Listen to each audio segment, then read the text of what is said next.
Kapal feri tua bernama Laut Sejahtera melaju perlahan tanpa lampu navigasi. Beberapa penumpang tampak gelisah, sebagian besar perempuan muda dan pria usia muda. Penumpang wanita. Katanya nyampe Malaysia, kok kayak muter-muter aja sih? Penumpang pria. Tadi orang yang bawa bilang kita ke Kamboja dulu, tapi katanya cuma transit. Letkol Maya, perwira wanita muda dari Divisi Intelijen Khusus, menerima laporan dari agen lapangan di Batam.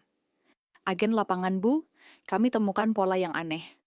Kapal feri Laut Sejahtera tidak terdaftar di Pelabuhan Batam, tapi muncul tiap 2 minggu di perairan Tanjung Balai dan langsung keluar dari radar. Diduga jadi jalur gelap penyelundupan manusia. Maya, ada manifest penumpang? Ajen, tidak pernah tercatat, tapi kami punya cuplikan satelit.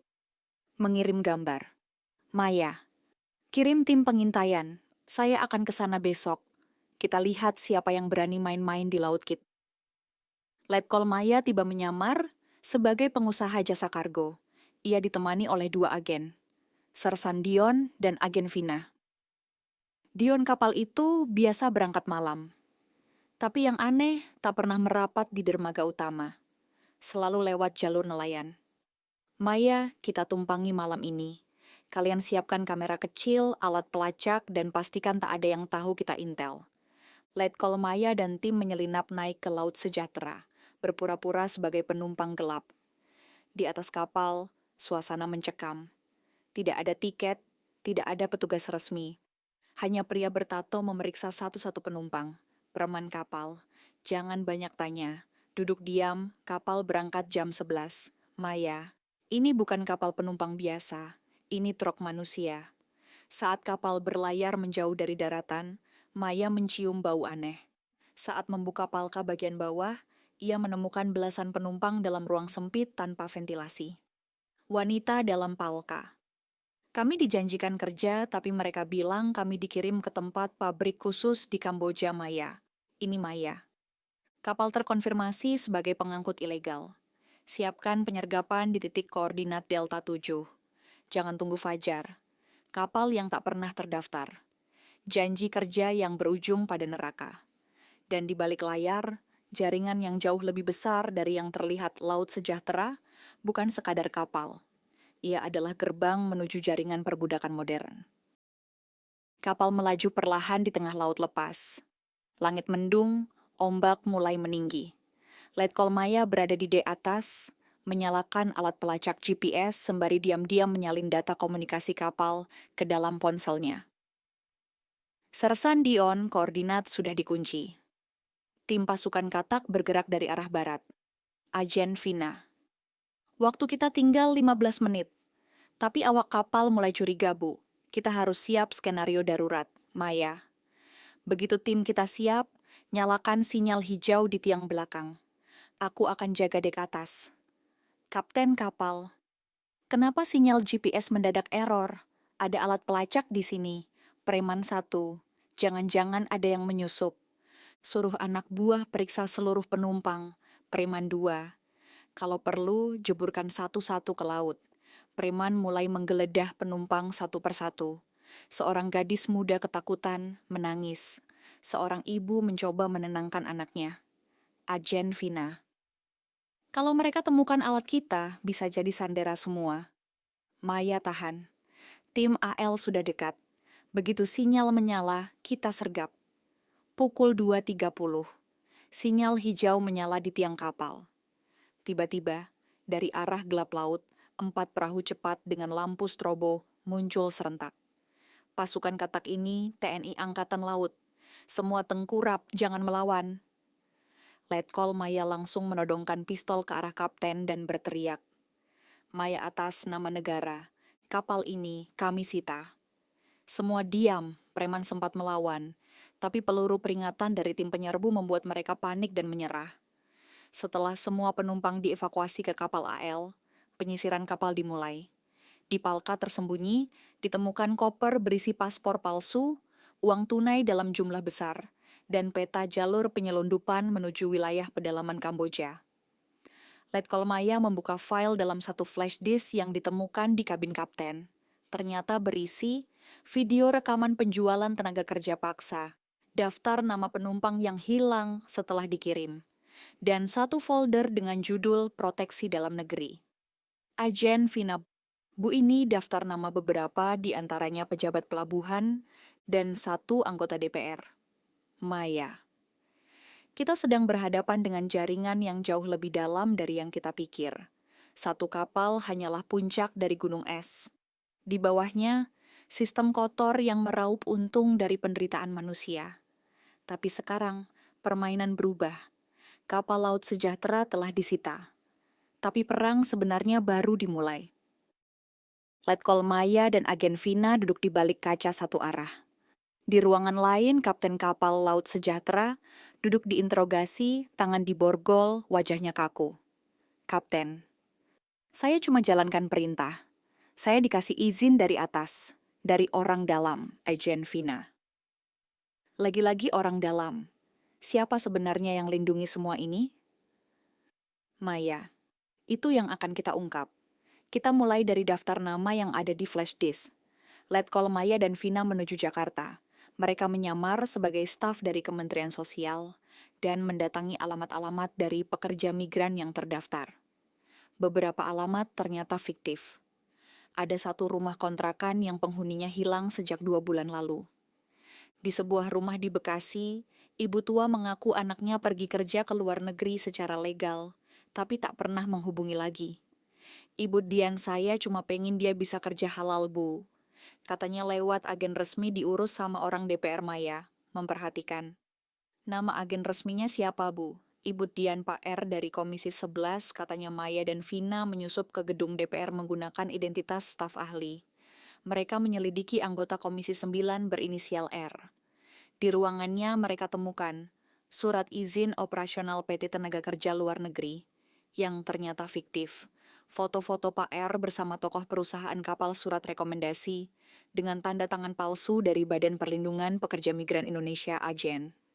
Vina, ini pemalsuan dokumen tingkat tinggi dan disahkan langsung lewat jalur politik. Maya, Pak R adalah pintu ke semua ini. Melalui sadapan, Maya tahu Pak R akan terbang malam ini menuju Kamboja. Operasi dilakukan di Bandara Soekarno-Hatta. Pengumuman panggilan terakhir untuk penumpang atas nama R. masuk ke boarding gate. Namun tiba-tiba lampu menyala terang, dan satu regu pasukan dari Bais, Bin, dan Pom AD mengepungnya. Letkol Maya, Pak R main, Anda selesai. Pak R, kalian nggak tahu siapa saya. Saya bisa hancurkan kalian semua. Maya, tapi Anda lupa, Pak, kami lebih tahu siapa Anda. Konferensi pers digelar. Dalam siaran nasional, juru bicara BIN menyebutkan bahwa oknum dari pemerintahan dan lembaga legislatif terlibat dalam sindikat pengiriman tenaga kerja ilegal ke luar negeri yang berujung eksploitasi dan perbudakan modern. Maya, ini bukan akhir, ini awal. Selama masih ada satu orang yang memperjualbelikan manusia demi uang, kami akan kejar mereka. Ruang kendali utama Badan Intelijen Negara. Letkol Maya dan Direktur Operasi BIN duduk bersama para petinggi militer. Peta digital Kamboja terbuka di layar besar. Direktur Operasi, berdasarkan koordinat yang ditemukan dari ponsel tersangka Pak R, kita lacak sebuah kompleks di luar Phnom Penh. Lokasi ini diduga tempat penahanan para TKI ilegal dijadikan budak digital. Kerja 18 jam sehari. Letkol Maya tim Alpha dan Bravo akan berangkat malam ini. Operasi ini rahasia. Tidak ada permintaan izin resmi dari pemerintah Kamboja. Kita masuk sebagai warga biasa. Letkol Maya dan Agen Vina menyamar sebagai pekerja turis freelance. Bersama tim kecil dari pasukan khusus dan agen lapangan, mereka tiba di Kamboja menggunakan identitas palsu. Mereka menyusup ke area kompleks sebuah gedung besar yang dari luar terlihat seperti perusahaan teknologi. Di dalam, ratusan WNI muda bekerja di depan komputer, dijaga pria bersenjata ringan. Beberapa ruang bawah tanah dipakai sebagai penjara bagi yang melawan Agen Vina. Mereka ini anak-anak muda. Mereka pikir bisa kerja halal. Letkol Maya. Waktunya membawa mereka pulang. Pukul 2 pagi dini hari, tim Alpha dan Bravo menyusup dari dua sisi gedung. Dengan senjata senyap, mereka melumpuhkan penjaga satu persatu. Letkol Maya berhasil membobol ruang pusat keamanan, mematikan CCTV. Ejen Vina, semua tahanan, bangun, kami dari Indonesia, kalian akan kami selamatkan. Puluhan TKI, banyak yang lemah, lelah, dan ketakutan, bangkit perlahan. Beberapa menangis saat menyadari mereka benar-benar diselamatkan. Saat membawa para TKI keluar lewat lorong belakang, sekelompok penjaga lokal menyadari gerakan mereka. Baku tembak meletus, pasukan Indonesia bergerak cepat. Tim Bravo menjadi perisai, sementara Maya memimpin TKI keluar ke arah mobil evakuasi. Letkol Maya, ayo, jangan berhenti, kita sudah dekat. Ledakan kecil terjadi di belakang, menghancurkan sebagian gedung, tapi semua berhasil keluar. Beberapa hari kemudian, pesawat militer Hercules mendarat di Lanut Halim Perdana Kusuma. Di dalamnya, para TKI yang selamat. Wartawan menanti, tangis haru pecah. Salah satu TKI, saya pikir hidup saya selesai, tapi Indonesia datang dan menyelamatkan saya. Letkol Maya, negara tidak boleh kalah. Mereka warga kita, mereka bukan barang dagangan. Gedung Mahkamah Agung dipenuhi media. Di layar siaran langsung, sosok Pak R, pengusaha kapal feri, duduk sebagai terdakwa.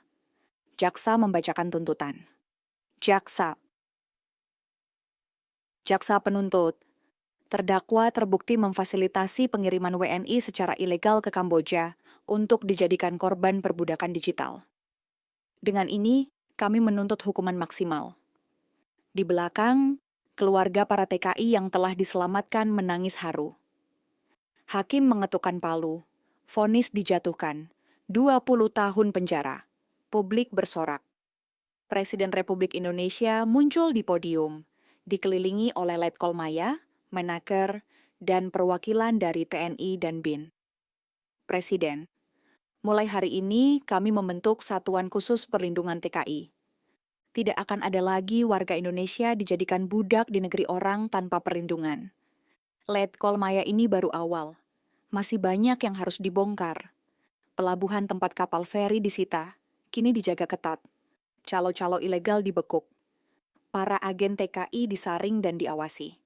Ratusan TKI yang dulu tertipu, kini menjalani pelatihan kerja yang layak, dibantu pemerintah. Ejen Vina, kalian bukan korban selamanya.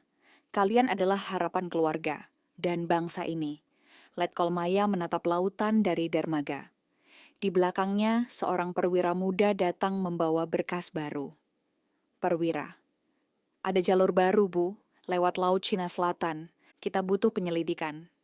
Letkol Maya, keadilan belum selesai. Ayo kita tutup jalur itu juga. Di seluruh media sosial, video tentang penyelamatan TKI viral. Rakyat memberi dukungan penuh. Ketika negara hadir, keadilan bukan sekadar janji. Ini kisah tentang mata rantai kejahatan yang diputus, dan tentang Indonesia yang tidak tinggal diam saat warganya ditindas.